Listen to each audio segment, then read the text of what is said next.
starting a little early today. It's 7:57 instead of 8. I'll start reading questions and all that at 8 o'clock.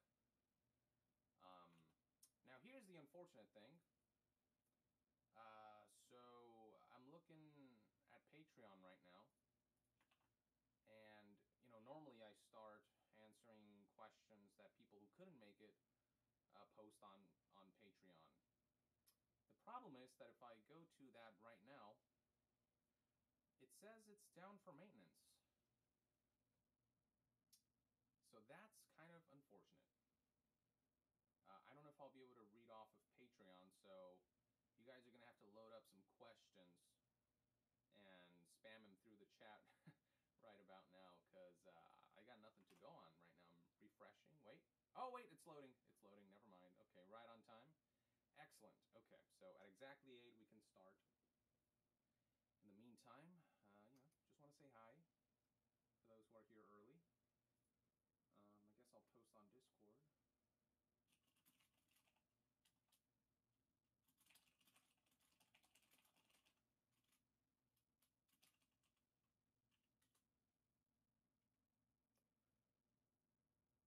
Cool. Okay, so with that notification out of the way, I see people in the chat are talking about Resident Evil 2, the remake.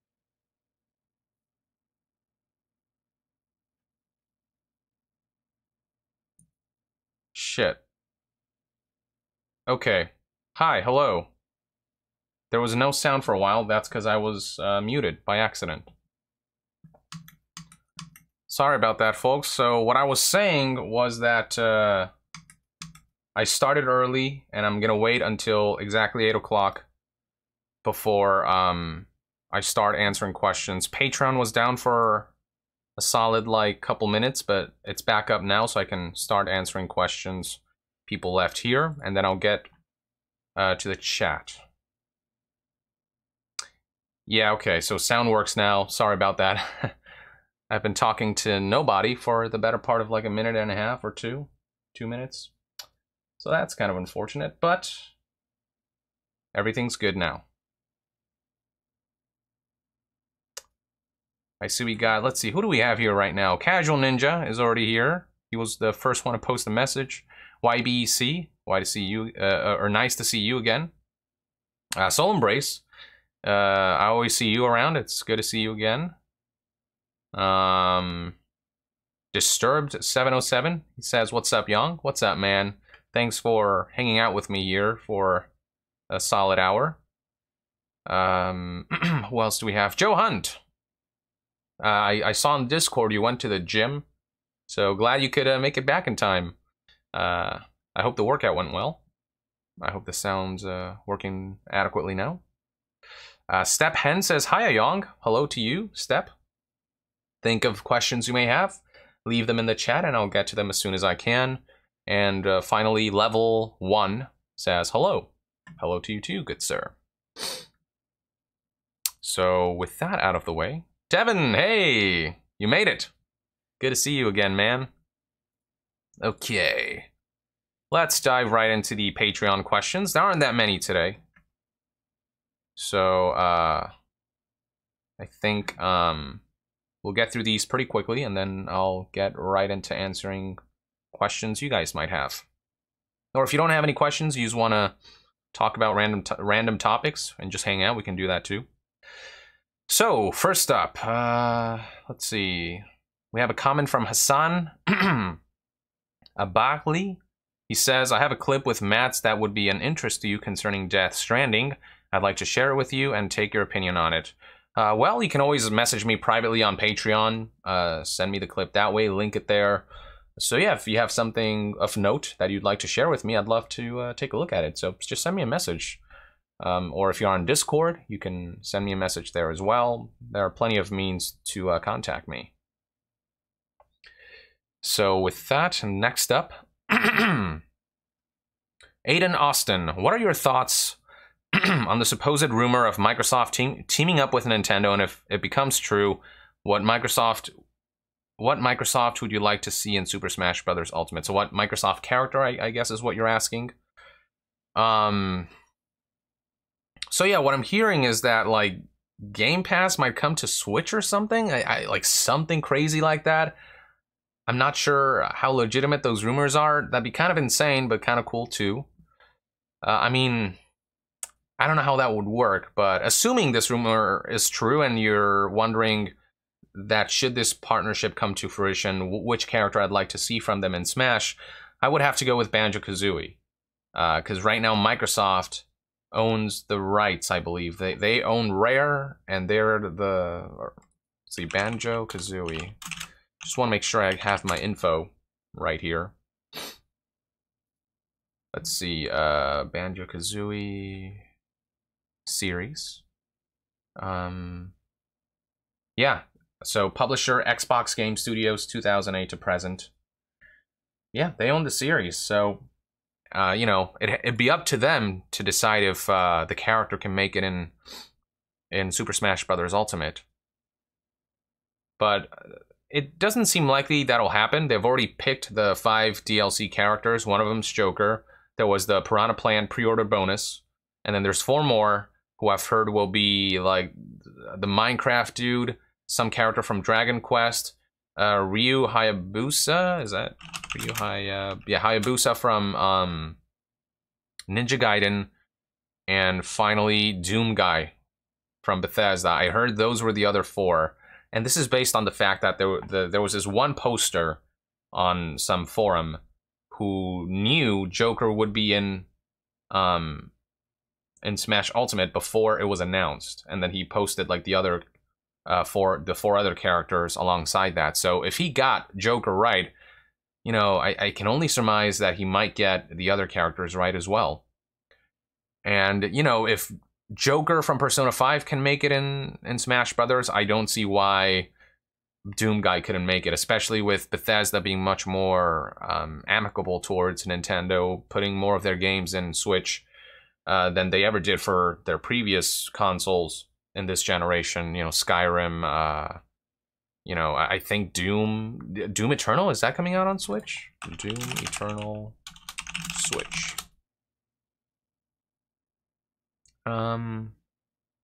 Yeah, it is. That's what I'm seeing here, so that's kind of amazing.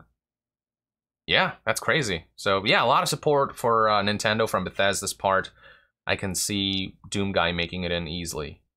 Minecraft is Minecraft. Dragon Quest, I can see that too. So, you know, pretty interesting, solid lineup of third-party characters that, yeah, I'd be pleased to see in the game. So, but yeah, Banjo-Kazooie would be my request from Microsoft. Unfortunately, I think it's too little too late for that. Maybe one day, maybe the next Smash, you know, years down the line. Finally, for Patreon questions, we have Video Bros. He says, today is my 25th birthday, and yesterday was Jeffrey's birthday, Mr. Young. Happy birthday to you, sir. I hope it's a good one. I hope, you know, here's to another wonderful year to you, sir. And, yeah, just happy birthday, man.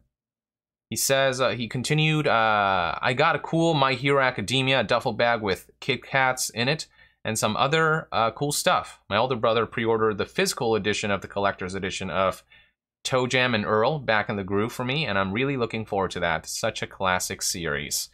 That sounds pretty amazing. Yeah, I love My Hero Academia, so that's a great gift right there. I have not heard of Toe Jam and Earl. What is that? Let me look that up. Toe Jam and Earl. Huh. This is old. Or at least this entry is. But I guess there was a sequel recently that came out. Yeah, I feel like I've seen these characters around, but I'm not terribly familiar with the series. But it's good to know that you love it and that you got something, such an awesome gift like that. Especially from such a classic series. And, yeah, the My Hero Academia duffel bag. Make sure it's not canvas, or, sorry, make sure it's not, nylon. Make sure it's, like, solid canvas. Make sure they did in Bethesda, you know? Gotta make sure that duffel bag is legit. But from the sound of it, judging by the fact that you really like the gift, I'm assuming it's a pretty decent quality. Not the trash bag Bethesda sent out or anything like that. So, good to know. But yeah, happy 25th, man. Man, how old am I right now? I think I'm 26, so we're only a year apart. I'll be 27 soon, so 2 years apart-ish. Man, time sure flies. God. I'm almost 30. The fuck? What happened? Jesus. That's crazy. Anyway. The flow of time aside, let's now take a look at some questions in the chat. What do we have here? Right, so, some discussion surrounding Resident Evil 2. I have that game, but I haven't been able to dive into it yet. I'm still trying to finish Kingdom Hearts 3, and I'm also reviewing this one game that's coming out soon that I'm really excited about. You know, lots of action. I think you might have a hint as to what that game might be, if you are keeping track of soon-to-be-released titles. And, yeah. Let's see. Stephen is talking about how Call of Duty became a yearly cash cow.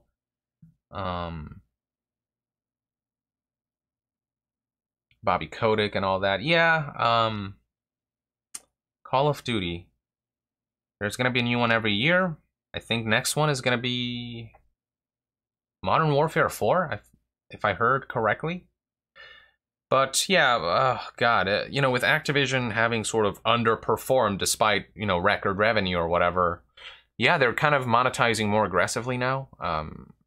If you watch my video regarding Black Ops 4 adding loot boxes recently, that'll give you a good idea of what to expect down the line. It's pretty nasty stuff. I saw news of Modern Warfare 2 remastered, just the campaign getting like leaked again. This was something that was leaked a few months prior, but it's been leaked again. It's made headlines again. I believe over the past 24 hours, and I wonder if they're gonna lock that behind the purchase of Modern Warfare 4. You know, like they did with the Modern Warfare Remastered, where you had to buy Infinite Warfare to get that game, and then eventually they sold it separately, and that wasn't before they added the microtransactions into this game, into this older game that never had microtransactions. They resold the DLC, the remastered version of the DLC, at an even more expensive price. God, Activision is ridiculous when it comes to how greedy they are. It's just, I mean, even EA kind of looks so much better when put side by side with Activision as of late. I mean, the Star Wars Battlefront 2 thing was pretty bad, but, you know, they've been kind of trying to dial back on the loot boxes to look good in the public eye. Activision just doesn't give a shit. They just keep pushing and pushing, just as long as the investors are happy. They don't really care what the backlash is like.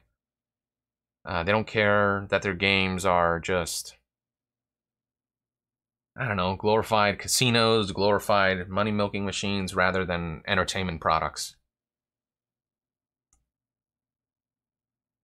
Let's see. Devin says, I almost didn't make it on time. Had to drive 20 minutes back to a restaurant after they forgot part of my to-go order. They gave me another free meal, and now I'm stuffed. Oh, that's awesome. Yeah, sometimes, you know, when they get the order wrong or whatever, sometimes it's worth it. It's frustrating, it's time-consuming, but you get that, like, extra additional thing, and you gotta eat a little more handily that night, you gotta stuff your stomach a little more, and it kind of makes it worth it. And I guess that's how they keep you coming back. You know, they acknowledge their mistake, they offer recompense, they fill your stomach a little more, and yeah, that's honestly a good policy when it comes to handling mishandled orders. Recompense. You know, if only game publishers took note of this concept of recompense, of you know, knowing when you fucked up and offering something in return, rather than doubling down on your fuck-ups and just trying to take even more money from the wallets of players. Yeah, wouldn't that be nice if they got a bit of a hint about the concept of recompense? Let's see, Soul Embrace 2010 Gaming. So about THQ Nordic recent screw up. Let's hear those thoughts, Yong. So as I understand it, a subdivision of THQ Nordic decided to go on 8chan to do an AMA, an Ask Me Anything session, but that's a really kind of toxic, shady website known for like what is it, like child pornography or something? Just like really shady stuff. Now, I don't know much about the history of 8chan. I haven't looked too deeply into this subject. I think they could have easily mitigated this by just going on Reddit or, you know, other more, I don't know, less shady forums. I don't know why precisely they went on 8chan. I don't know which audience they were trying to appeal to. It feels like they could have gone with so many other decisions that would have mitigated any potential PR backlash and probably reached a bigger audience. Because I don't think 8chan, I don't know much about 8chan, but I feel like, you know, Reddit and stuff it's much more active. So yeah, I just don't know. I just don't understand why THQ Nordic did what they did, or that subdivision of THQ Nordic. I don't know. You know, I think there was a statement in which the dude who did the AMA said, "Oh, I didn't know that 8chan carried this reputation with them. I apologize," and all that. After the PR nightmare started to hit. But yeah, I don't know. That's really all I can say. I don't have many thoughts on that. It's not, I don't know if it's a topic that I'll be delving too deeply into. It's just, like, it's a company that went on this website, and the website happened to be really kind of not reputable. And then people have opinions about that. Yeah, I don't know. All I can say is that it was probably a stupid thing to do for them to not leverage a bigger and less shady forum to do an AMA. You know, Reddit has its fair share of toxicity, obviously. Frankly, any forum, any outlet, any platform, you see some toxicity, but you know, there are levels, and I guess 8chan's is like really up there. Whereas, you know, with Reddit, when you do an AMA, there is some level of moderation that happens within certain subreddits. You know, if the moderators are good, to ensure that that during these sessions there's a level of amicable discussion that doesn't devolve into, you know, whatever. But yeah, I don't know. I haven't seen like what the posts and questions look like on that AMA, so I don't know if like things were civil in the end or if it devolved into what you might expect from that website. I don't know. So yeah, those are my general thoughts. It's not, you know, I don't really have a big stance on it per se. I just like, I've heard rumblings about it, and I'm like, they could have probably avoided this by just, you know, using, employing or taking advantage of better outlets who would be more than willing to, you know, host an AMA for them. I guess that's all I can say about that. Devin, haven't been keeping up with Death Stranding, lost some interest after a while and got busier. So in your opinion, do you think we have got a pretty good amount of info about the game at this point? Hell no! We got no information about the game. We got some trailers, and just about everyone will agree that the game looks really cool, right? I mean, there's just nothing visually quite like that, but you know, if you're a Kojima fan, you'll buy this game because you're a Kojima fan. You followed his work. You have a certain level of faith in what he does, and you know, it's something that applies to me. I'm a big Kojima fan, so I will buy this game off of the, you know, just from the fact that it's a Kojima game, and I trust that he's gonna create a, you know, at the very least, a memorable experience. Just something that's really out there. That's sort of his shtick. But in terms of the non-Kojima fans, I feel like nobody outside of the hardcore fans have a reason to buy this game yet. Like, they don't know, why do I want to pick up the controller, move this character around, and do all these things? What's the fun that I'm gonna get out of it besides, you know, artistic, avant-garde, whatever, visuals and storytelling? Am I gonna have fun with this game? What am I, you know, what is the goal of this game? What am I gonna be actually doing in the game? We don't know the answer to these questions. And I do think we're gonna get answers soon, closer to the game's launch. We're very much still in like the teaser phase, which is unbelievable given the game's had like what, 3-4 trailers now. But it's just that when you look at these trailers, you don't really know what's going on. Gameplay was all but teased in in the E3 2018 trailer, where we see the guy just walking around carrying a bunch of boxes and packages. But that's not really a showcase. We're gonna see a showcase. Like, there's no way they're gonna just market the game using cryptic trailers. That's just not gonna bode well. Kojima knows there will come a point in which you'll have to show the game, and he will. Just like he did with Metal Gear Solid 5, it was a bunch of like cryptic shit starting out, and then towards the end, we saw like 30-minute long gameplay presentations of just like, here's how the game plays, here's all the options you have. So we're gonna get that. But until we get that, we have like no info. You know, with Metal Gear, at least we knew, oh yeah, it's a stealth game. We kind of knew what style of gameplay we can expect. Sneak around, or, you know, if you're so inclined, shoot everyone. But you knew it was a stealth action game, whereas Death Stranding, it's this new IP, completely blank slate, no gameplay tips beyond that it's a third-person action game where you're not just going to be shooting people, but like connecting with them, whatever that means. There's just so much we don't know. And, you know, right now people are saying, oh, it's a walking simulator, oh, the hype is dying. But I guarantee you that once they actually show the game, and if it turns out it's this, like, really incredible gameplay, I think hype is gonna spark again. And we're gonna see some hype.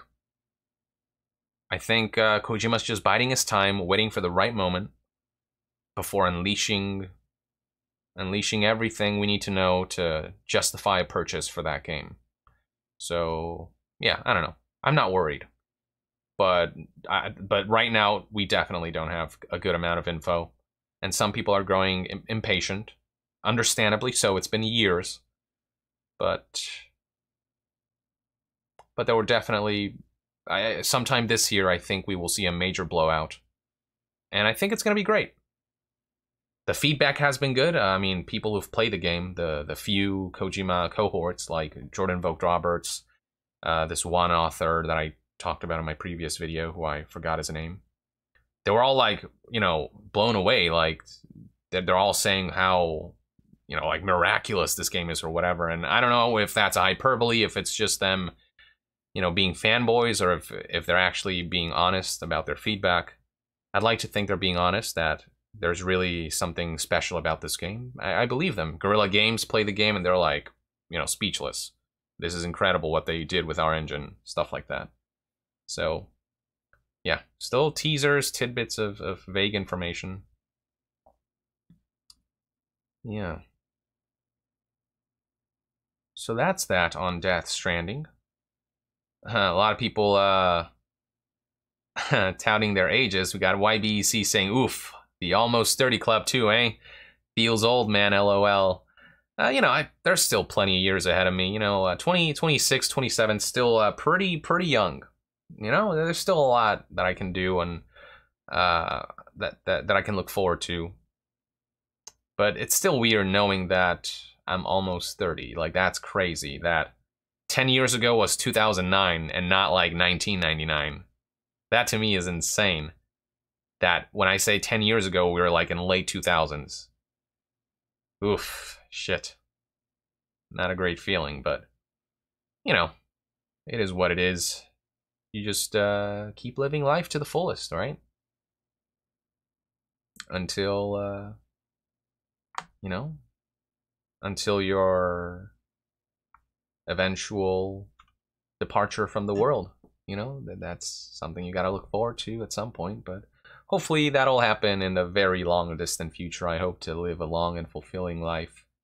I'm curious about what technology will look like 50 years from now, you know? Like, what is the video, what are video games going to look like 50 years or 20 years from now? That's what I'm dying to find out. How will computers function, you know? Like, how will VR be elevated? How will, you know, mixed reality, that, you know, like Microsoft HoloLens, like how much more iterations can you make of that before it becomes like something really amazing? And I think, yeah, I'm excited to see what the world will look like, you know, 30 years from now. A little scared at the same time because, you know, the environment is going to shit with, you know, like global warming. And that's a tangible concern that I feel like is being put on the sidelines, which I don't quite get, because we're literally talking about the fate of the world as we know it. So it seems pretty important. So hopefully there will be a course correction in that respect before it's too late. So, you know, there are things that I'm like, oh my god, I can't wait to see. And then other things that I'm like, oh god, is this the end? Is this, how bad is this gonna be? So there's two sides to this aging thing. But, you know, humanity will persevere, I would like to think.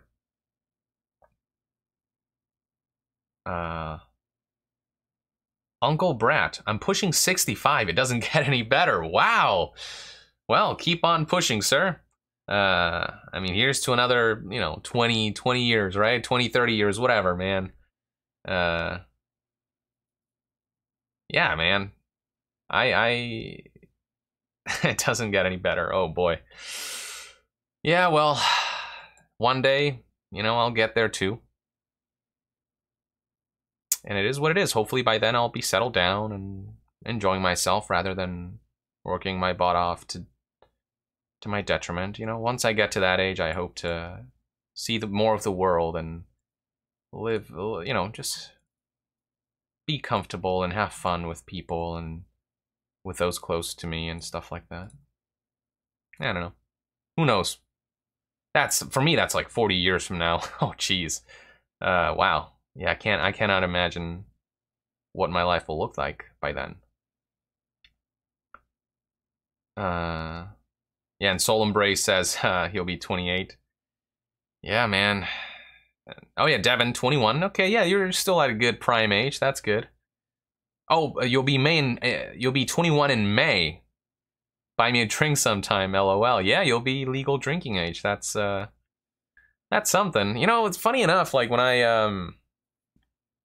I turned 21, I haven't since taken too much advantage of like my drinking rights.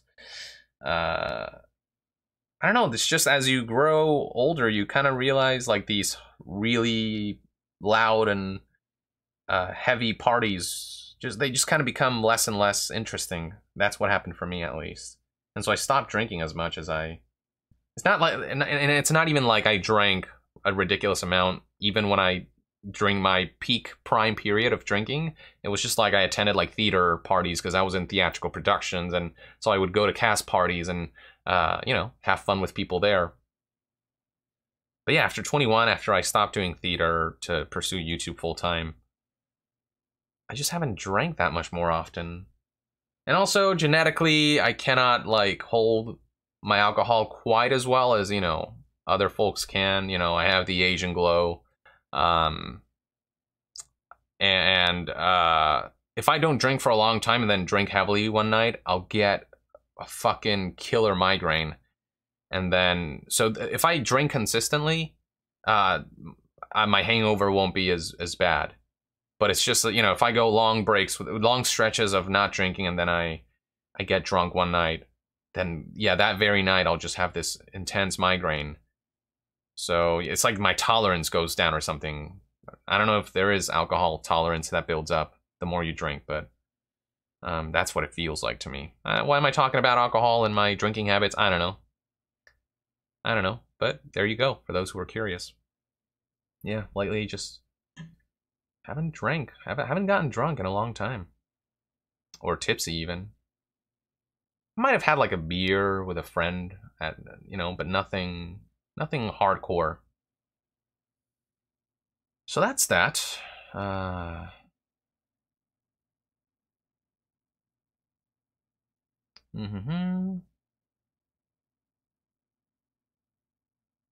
Level 1. Meanwhile, the Rise to Ruins dev closed this Patreon after the game got traction and refunded everyone double of what they pledged. What a guy. Wow. Really? Rise to... Shit, I haven't heard about that. That's weird. Why would he, The game got traction. Why would he return the money? It's... if people feel like they got their money's worth, they could use that money to fund the game. If people don't feel like they were cheated out of their money, if they feel like the amount they paid was got them something worth that value, then yeah, I don't see why there's a need to return double the money. But hey, if they can afford it and if they want it to just be honorable, more power to them. That is awesome if that indeed is what happened. Rise to Ruins, huh? I'll have to look into that. Never heard of it. Rise to Ruins. It's on Steam. What is it? Rise to Ruins is an upcoming city-building strategy video game in development. Is it like early access? Yeah, okay. It is early access. That looks interesting. Yeah, I mean, the reviews are pretty positive from what I'm seeing. Okay.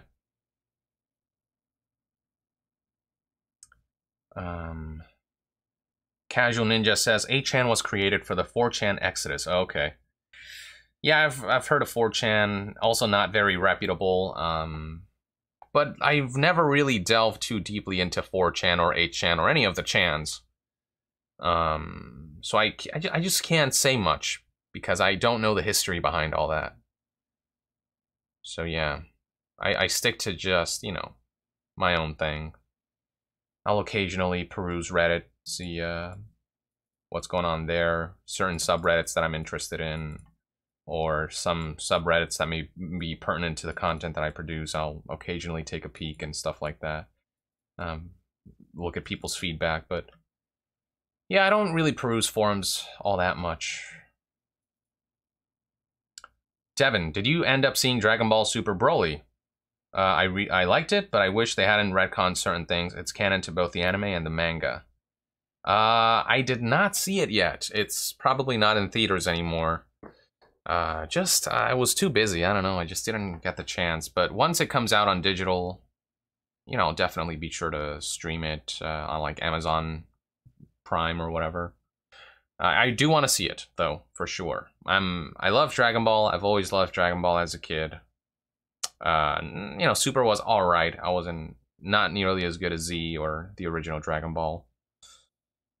But yeah, there's just that's a series that doesn't have too much in the way of substance, but it's just dumb fun to watch, and I don't know. Some of the characters you just kind of grow fond of. Not sure quite why. Some of them there's, like a decent amount of depth. I love Vegeta's entire arc, just like the transformation he goes through from, when he first battles Goku in early Dragon Ball Z days to what he becomes, sort of still very like grumpy kind of fellow, but protector, a family man, still very proud, but like when it comes to Bulma, there are moments when he relinquishes his pride to protect her and stuff like that, where I'm like, that's interesting. So there's like some character developments that I'm like, that's top notch. Goku's still Goku. Like, he's honestly one of my least favorite characters in the series because he's just exactly the same from beginning to end. you know, you could argue and correct me if I'm wrong, but I feel like I haven't seen any character development, save for like, you know, his hair grows sharper and longer because his power increases. But he's still just like, he's still kind of dumb. He's still all about like, oh, I just want to fight even if it costs me everything. You know, oh, the planet's gonna blow up, but no, don't worry, I'll fight him and I'll, you know. Like, he'll make gambles with really important things just so that he can get a good fight in. It's kind of shitty when you think about it. Especially in Dragon Ball Super, where he kind of asks for it, asks for danger, just so that he can get a good fight in. I don't know, not a huge fan of that guy. His transformations are cool, that's about it. He's powerful. That's all I can say about that guy. But yeah, Broly. I'm interested to see... The reception for that has been relatively positive. Devin also says, I'm a big Kojima fan, but at this point I kind of just want to wait for the game to come out. I feel like waiting for tiny bits of info over time is kind of pointless. Yeah, fair enough. That's... especially with how quiet Kojima's being about this game. I totally understand that. And with, again, Death Stranding being such a blank slate, unlike Metal Gear Solid 5, there isn't like a legacy that you can harken back to and kind of try to connect the dots and stuff like that. You're kind of swinging blindly in terms of like theories and like what is this game and stuff like that. All these questions, you just can't. There's no foundation from which you can grasp information from to inform your speculations about Death Stranding. Yeah, I mean, I totally understand that sentiment. It's probably the healthier thing to do, to be honest. Just wait until the big blowout happens, until you finally get a release date, until Kojima really starts showing the game, and then maybe, you know, get a little more excited. But yeah, for now, it's just teasers. What's the point? I get that. Alex, let's see. Alex, 1 out of 2. Hey, Young, what do you think about crunching and about all the hard times developers are coming through creation process? What do you think about how unhealthy this industry is? And then 2 out of 2. More and more game dev veterans are leaving the industry and less talented people are coming in. Did any young AAA studio do something outstanding outside? Yeah, no, it is a concern. Absolutely. Developers... Yeah, the notion that they need to unionize, I completely agree with.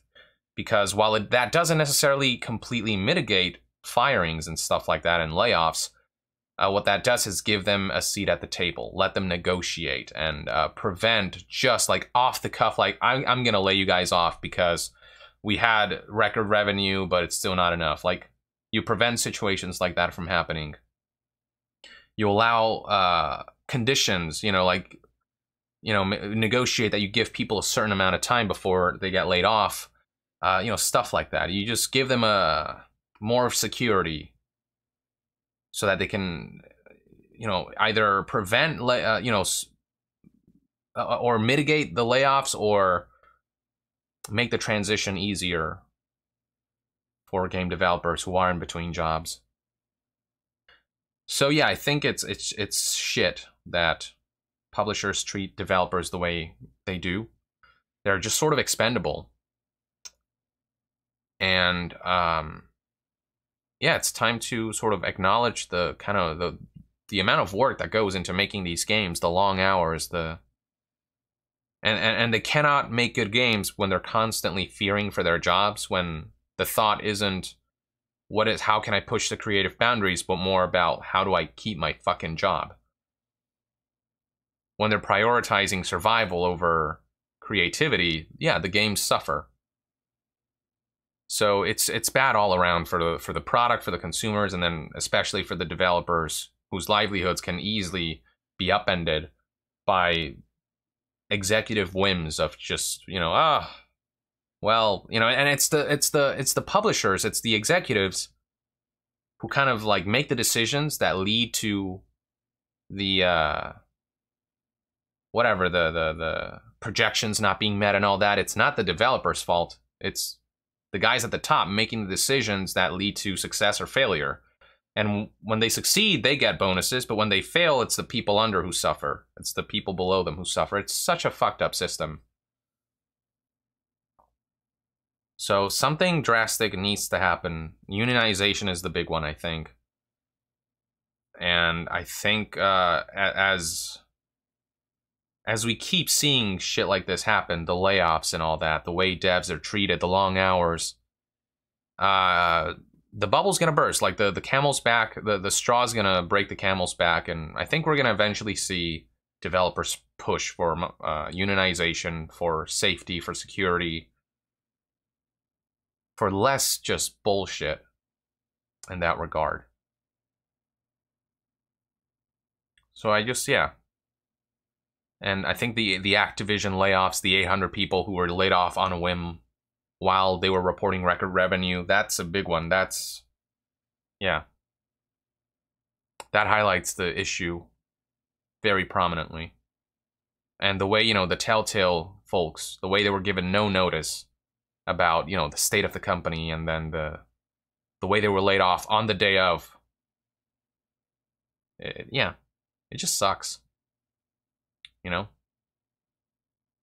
I think it is important to recognize that it is people, human beings, who make these games, and not all those games turn out great, and a lot of that is influenced by publishers' demands and, you know, what have yous. But you know, like your artist, the guy who makes concept art for a game, the guy who models characters, like those guys have no say in how a game's monetized, how these games turn out. They're just kind of doing their job and trying to keep that job. They should feel safe doing what they do. Because, yeah, otherwise they're just not going to do their best work. So that's my take. I hope it wasn't too long-winded. Step Hen, after seeing Final Fantasy 15, Kingdom Hearts 3, and Devil May Cry 5 finally coming out after waiting over 10 years with ups and downs, I feel like there is a sense of closure with these franchises. Even when they move on, I'm content. I could agree with that. Yeah. Like Kingdom Hearts 3, long time coming, right? And I know fans were like disappointed with the lack of Final Fantasy characters and the ending and whatever.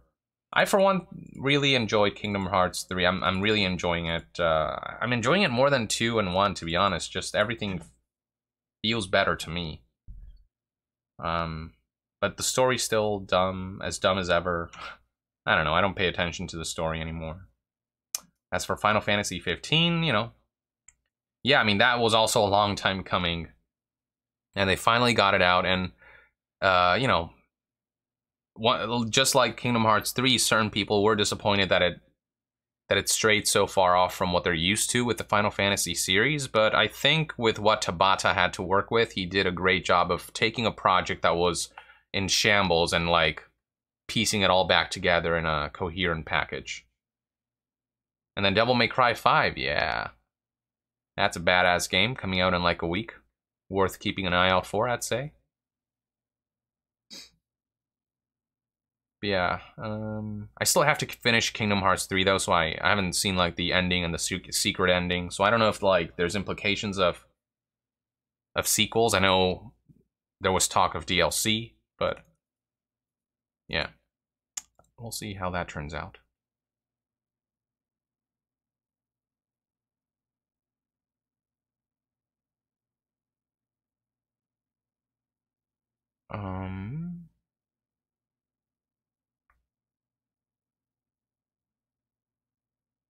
Let's see. T-Job123. What's up, Young? Just out of curiosity, why do you usually do your videos, gameplay included, in 60 frames per second?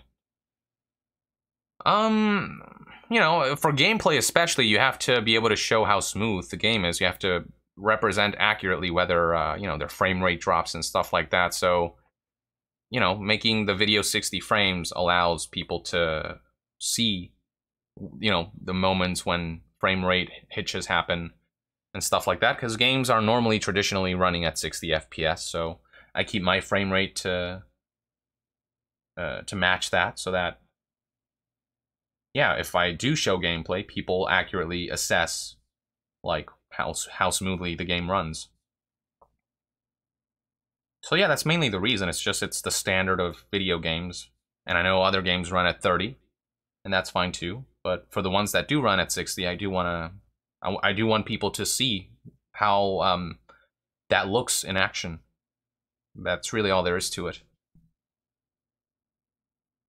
Video Bros, Mr. Young, my friend Jeffrey got me a Morgana plushie doll for my birthday. I love Persona 5 and definitely will pick it up on Switch if it comes on Switch.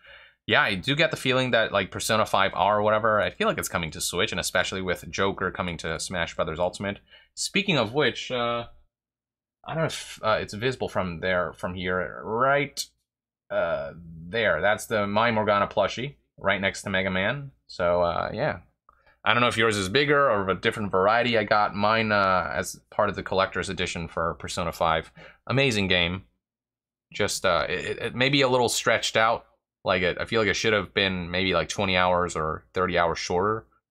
But overall, I mean, by the time I was done, even 120 hours in, I like missed the characters, which seldom happens to me in a game. Casual Ninja, do you plan to be more active in the Discord and having conversations with your fans in there?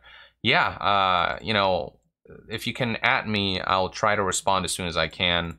But yeah, I haven't been as active lately. It's just, you know, after a long day's work, I just kind of want to wind down and turn off all computer-related stuff and just kind of relax. Because I'm just looking at a computer screen for most of the day. So it just, sometimes I find it hard to boot up a chat message board and yeah, it's just, I don't know. Making videos kind of drains my energy by the end of the day. But yeah, I'll certainly try to be more active about having conversations with people. But, you know, you can always reach out to me on Discord, whether publicly on the chats or privately if you want to keep it private on, you know, Discord or Patreon. But yeah, a lot of people reach out to me privately and we have conversations there. So, but yeah, in terms of the Discord itself, yeah, being more active sure sounds like a good idea. I'm always checking it. It's just, yeah, I don't know. At the same time, I'm always making a video and focused on that, so yeah, I don't know. But yeah, worth asking, worth considering. And if you have any ideas for topics to discuss in the Discord, you know, feel free to let me know.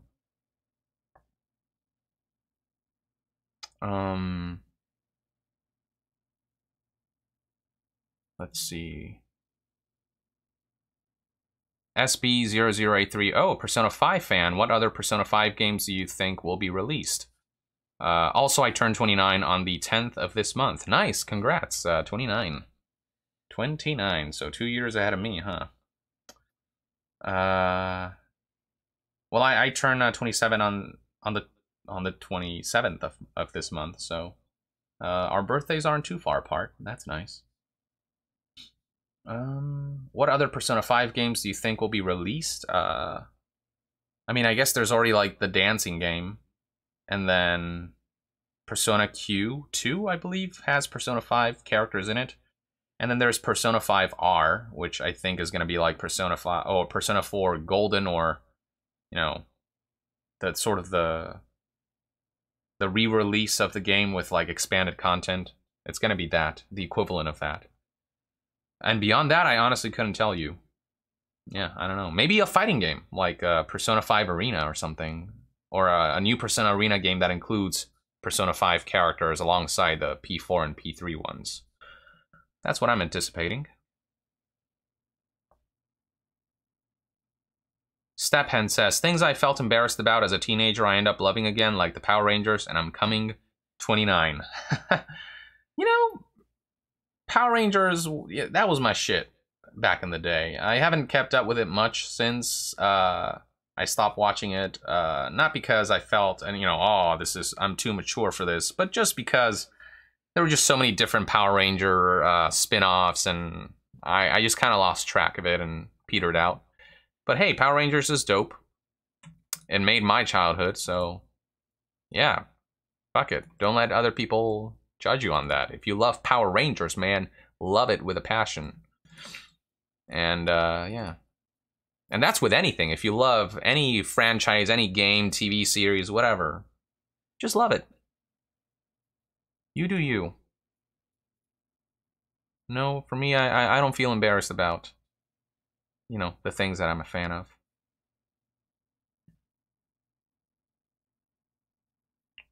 Soul Embrace 2010 Gaming, are you looking forward to Devil May Cry 5 and Mortal Kombat 11?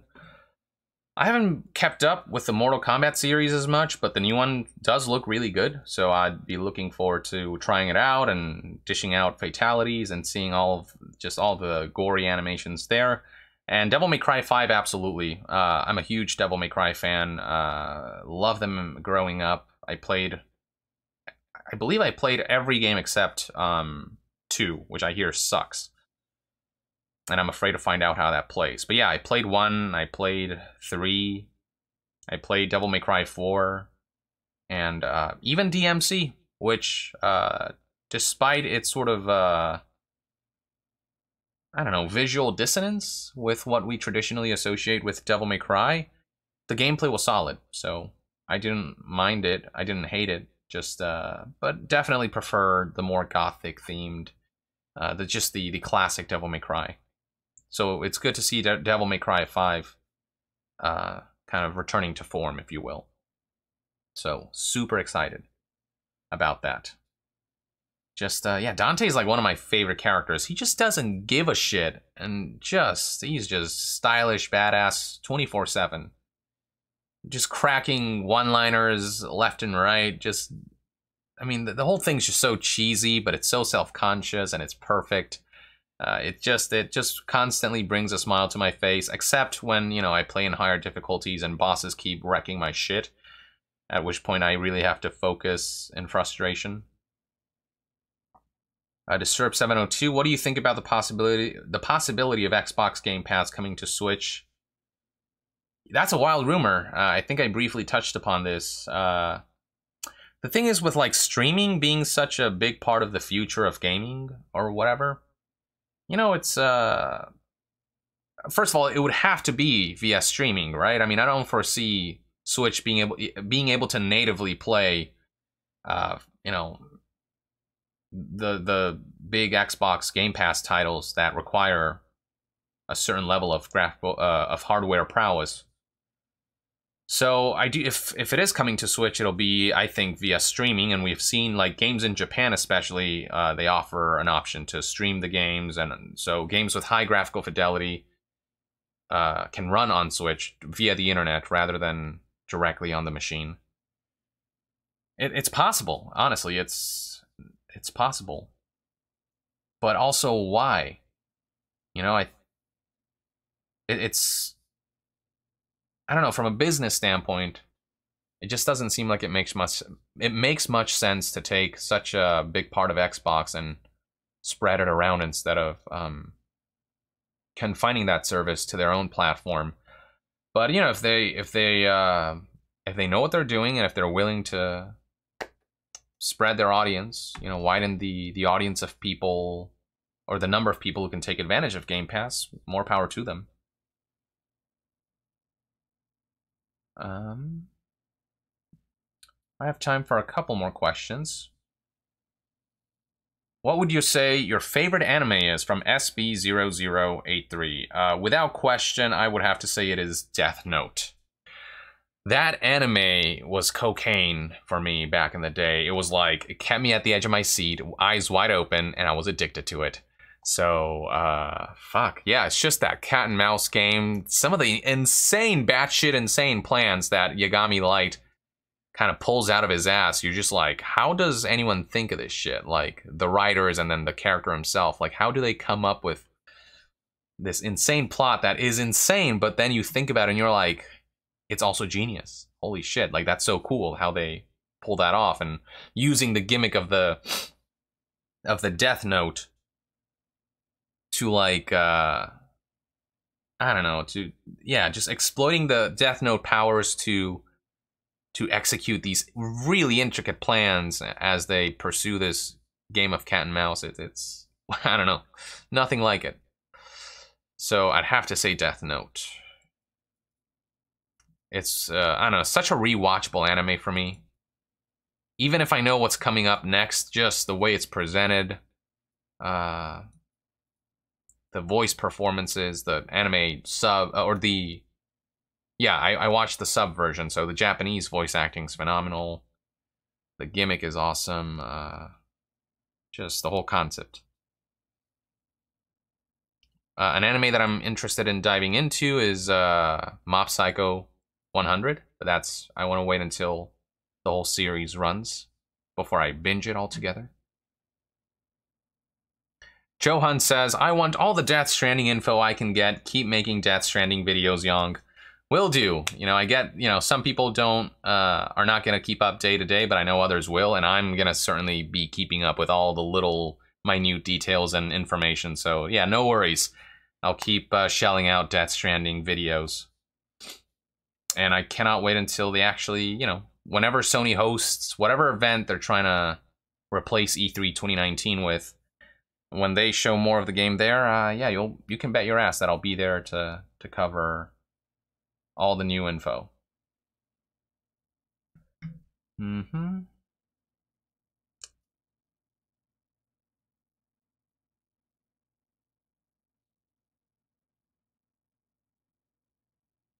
Oh wow, Devin says, I was originally planning to work with Telltale Games, but I'm glad I changed my mind before moving to California to work for them. That would have sucked big time. Yeah, you would have gotten there, and you would have lost your job pretty quickly, so that's one hell of a bullet you dodged there, my friend. So, yeah, you know, yeah. Yeah, geez, that's, whew. Damn. That is a dodge bullet right there.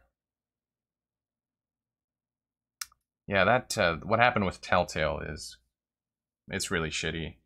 But I'd like to, I think a lot of people there landed on their feet, you know, got hired by all these different studios who reached out in support. And, you know, the final 2 games got made. And reception-wise, I'm not sure what that's like. I haven't been keeping up. But hey, they got completed, you know. Developers from Telltale were involved in the completion of the final 2 episodes, and at least it all kind of wrapped up the series. But you know, I cannot say that every developer landed on their feet. There might have been a few whose lives might have been upended pretty dramatically by the firings or by the layoffs at Telltale. So I don't know. The hope though is that everyone landed on their feet, that they're moving on and working in companies that'll appreciate their talents and put them to good use in a way that's healthy, in a healthy work environment. And I believe, okay, one more question. And I'll call it a day. What are your thoughts on fans of Mortal Kombat wanting Shaggy in it? I honestly would have bought the game just to play as Shaggy and brutally murder people. Where did that meme start is my question. How did that meme start? Just these memes, you turn on your computer one day and they're just there. Yeah, one day I was browsing through Twitter and I started seeing like all these Shaggy like god memes. You know, there's like that one image of a D&D listing that shows Shaggy as this enemy you have to... This like ridiculously powerful enemy you can encounter in Dungeons and Dragons.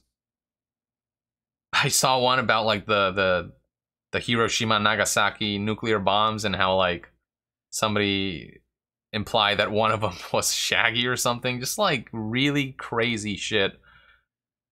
About the fact that Shaggy he only used like 0.4% of his powers and caused this cataclysm to happen. Where did that start? I don't know. But how amazing would it be if they ran with this meme and put Shaggy in Mortal Kombat? I mean, he'd have to be like a secret final boss or something. Making him a playable character would be overpowered because he can't die. Like, he cannot be defeated. Like, that's physically not possible. So he would just be like a walking cheat code. So, yeah, I mean, his health bar would be, 20 times the size of a regular character. One punch would, just annihilate any character. His fatalities would be beyond brutal. Maybe mark up the game's rating to adults only. Maybe that bad. Like Manhunt. That game was so violent, it actually got an adults only rating. But yeah. Alex says he skipped my question, but I don't know which question you're talking about. Continuing my question, in the past games, in the past games was 2D and pixelated, which with time grew into bit AAA projects. Now we have 2D pixelated indies. Don't you think this process can create a new wave of AAA, but with healthy culture driven by passionate former indie devs? Hold on, let me reread that to see if I am understanding this correctly. Continue.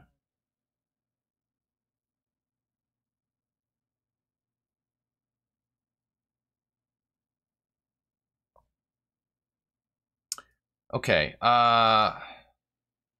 So the thing, what constitutes a AAA game, right, is its budget, really. Like, how big of a project is it financially and in terms of the resources required? And for a lot of developers to create a AAA project, they need the support of a publisher to finance these games, because the publishers they take care of the business side of things, developers take care of the product, the game itself. And even if you got a bunch of passionate former indie devs who want to delve into AAA production, they would still have to deal with whatever the red tape, if you will, of maybe having to find a publisher, unless they create these indie games that become so financially successful that they can fund AAA projects, in which case that's fantastic. And that's kind of what happened with, I think, CD Projekt Red, where they are sort of self-funded AAA developer and publisher, all wrapped up in one. But they didn't start out that way, but they created products that were immensely successful. They got through financial hurdles, and now they're like a multi-billion-dollar company that are comprised of these passionate indie developers, if you will, not owned by publishers, self-owned, in charge of their own destiny. But that's rare for an indie developer to be so financially successful that they can delve into AAA game development just like that.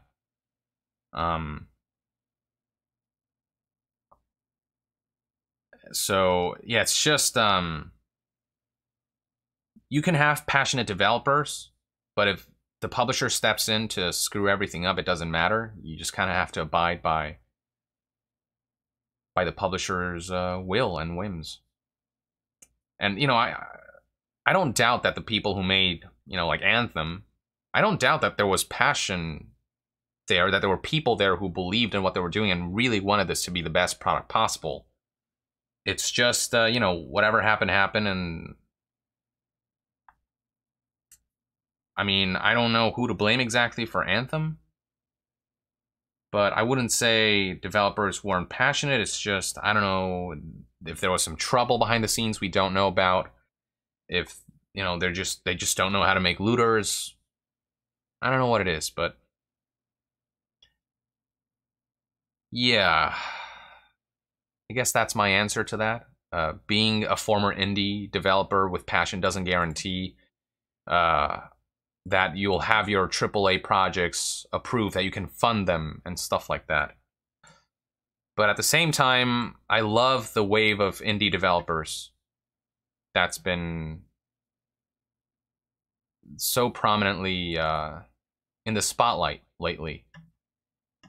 Because indie developers truly make some of the most interesting, compelling, visually compelling, entertaining video game projects out there right now. So I don't really think they have to go AAA to, I don't know, to prove themselves, to be passionate, to make great games. I don't know, just the whole AAA system, that's what's messed up. It's not the developers, it's the stuff that goes behind making AAA games, what AAA now means. Sort of the requirement almost that it has to be recurrently monetized, stuff like that. That's what ultimately kills a game. Not whether a developer's passionate or not.